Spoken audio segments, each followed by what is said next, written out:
Dear students, it is an important problem on electrostatic force.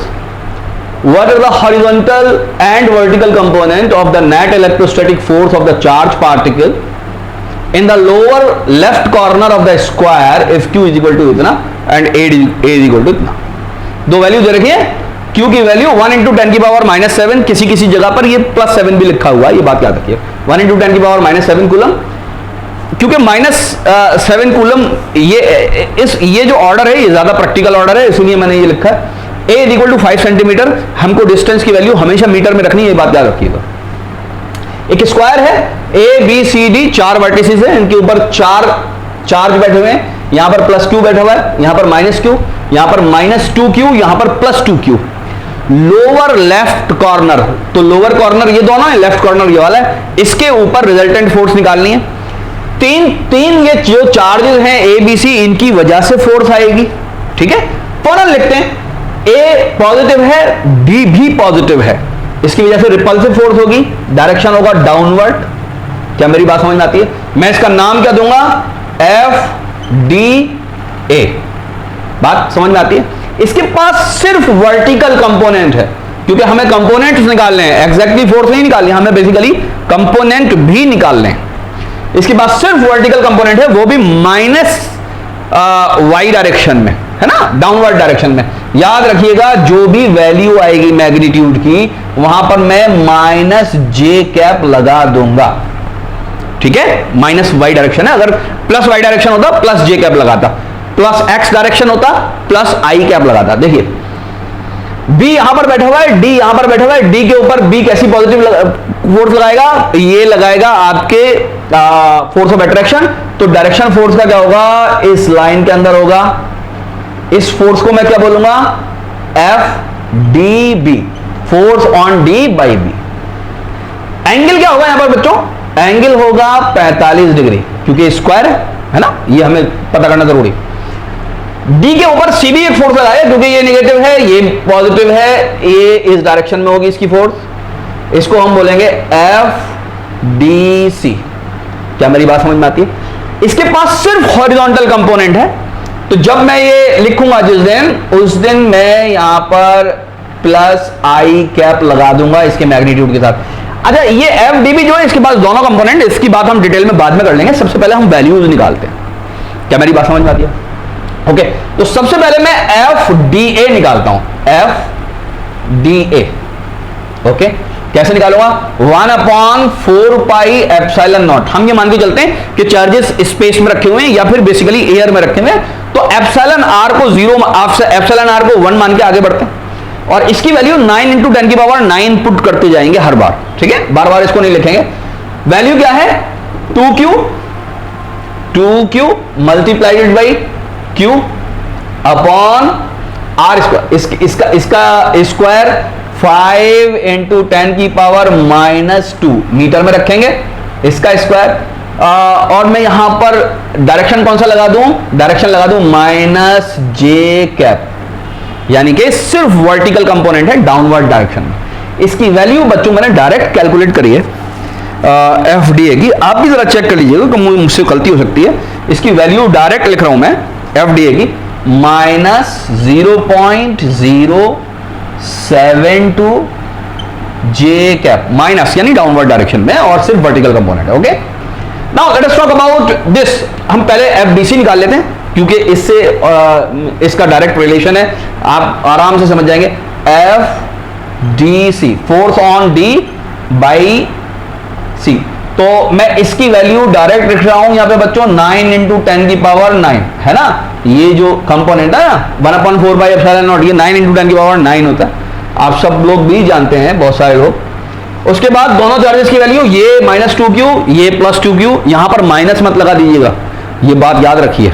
क्यों? क्योंकि हम तो इसके अंदर वैल्यू डायरेक्शन के साथ पुट कर रहे हैं ना, तो डायरेक्शन तो ये होगा, तो माइनस नहीं लगा देना, ये बात याद रखना है. माइनस लगा दिया तो चक्कर पड़ जाएगा, है ना. यही बस कंसेप्ट वाली बात है. तो ये 2 दूनी 4 हो गया, इंटू q स्क्वायर हो गया, है ना. q इंटू q स्क्वायर हो गया. डिवाइड किससे करेंगे? 5 into 10 की पावर -2 का स्क्वायर.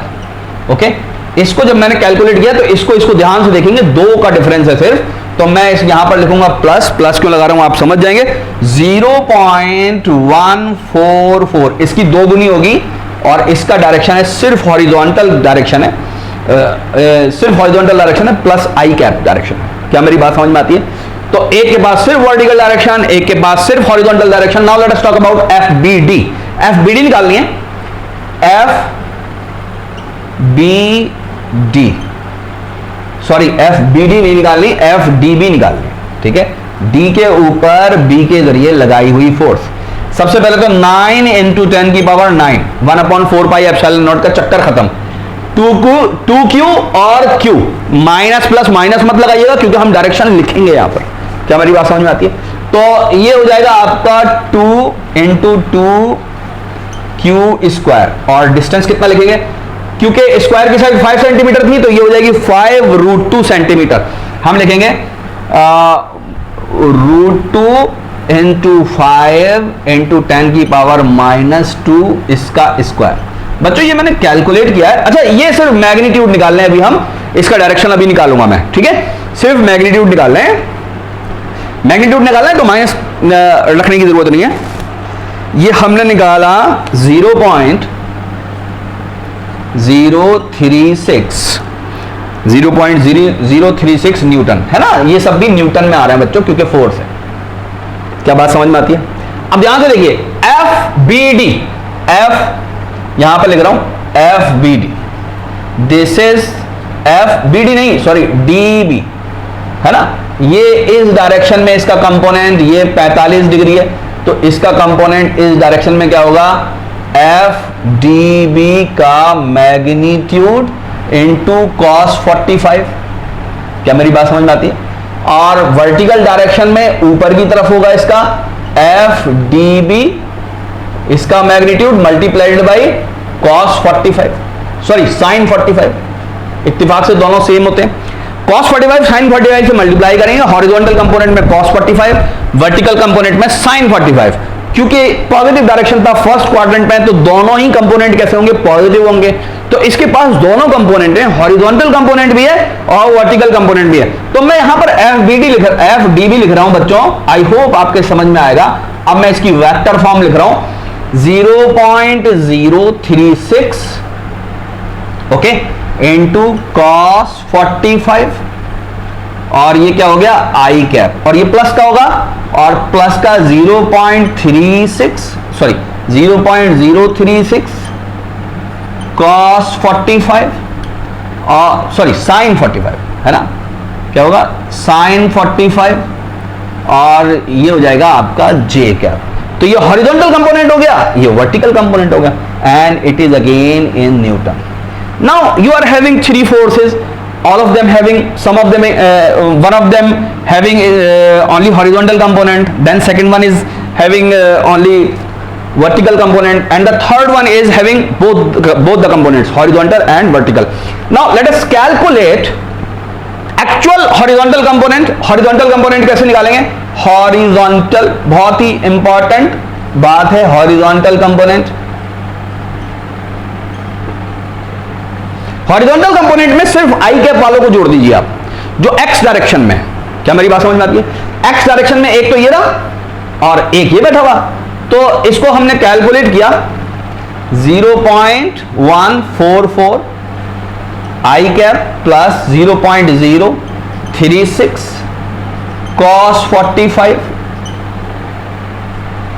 45 डिग्री आई कैप, और ये दोनों किस में होंगे, न्यूटन में होंगे। और ये जुड़कर जो हमारे पास हॉरिजॉन्टल कंपोनेंट आया, बच्चों इसको चेक कर लीजिएगा, बाद में गलती हो जाती है।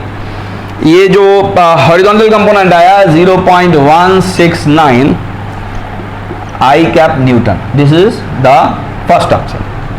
And now the vertical component, vertical component कितना आया?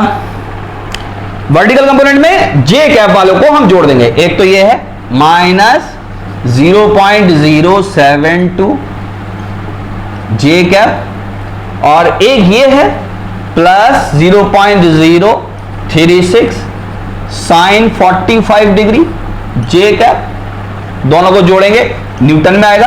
कितना है बच्चों ये आया -0.0465 जे कैप और ये आया न्यूटन में। तो यानी हमारे पास जो फोर्स आई उसके पास एक हॉरिजॉन्टल कंपोनेंट है जो कि पॉजिटिव एक्स डायरेक्शन में और एक वर्टिकल कंपोनेंट है जो कि -y डायरेक्शन में। तो एग्जैक्टली एक जो फोर्स आएगी, अगर हम फोर्स बनाएं, let me choose another colour pen, है ना, अगर हम फोर्स बनाते हैं तो ध्यान से समझिए, एक तो एक कंपोनेंट किस डायरेक्शन में, इस डायरेक्शन में, इस डायरेक्शन में।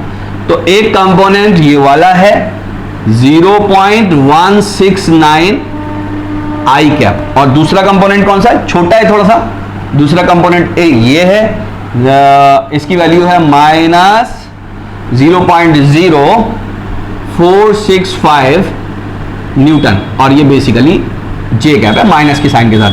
तो रिजल्टेंट फोर्स किस डायरेक्शन में होगी बच्चों, रिजल्टेंट फोर्स आएगी ये, this is actually F D. क्या बात समझ में आती है? तो हमारी जो रिजल्टेंट फोर्स है वो ये है। अगर इसका कोई एंगल निकालने पे तो इसको आप पोलर फॉर्म में कन्वर्ट कर दीजिए। एंगल इसका बेसिकली कैसा आएगा, ये वाला एंगल आएगा। दिस इज सपोज कि ये थीटा है and this theta will be negative. Okay, I hope कि आपके ये पूरा कैलकुलेशन समझ में आ गया होगा, एक अच्छी अंडरस्टैंडिंग आपकी डेवलप हो जाएगी अगर अच्छे से आप इस प्रॉब्लम को कर लेते हैं। तो इसको आप खुद भी सॉल्व कर लीजिए, इसमें कहीं कैलकुलेशन में मिस्टेक हुई हो तो मुझे बता दीजिएगा बच्चों, क्योंकि मैंने ये जस्ट बाई ऑब्जर्वेशन जल्दी कैलकुलेट किया। इसको आप खुद से करिए, बात समझ में आई। मेथड यही वाला इस्तेमाल करिए, it is the simplest method. इसके जरिए आप पढ़ लेंगे, आगे और भी क्वेश्चन लगे हुए हैं उनको भी देख लीजिए।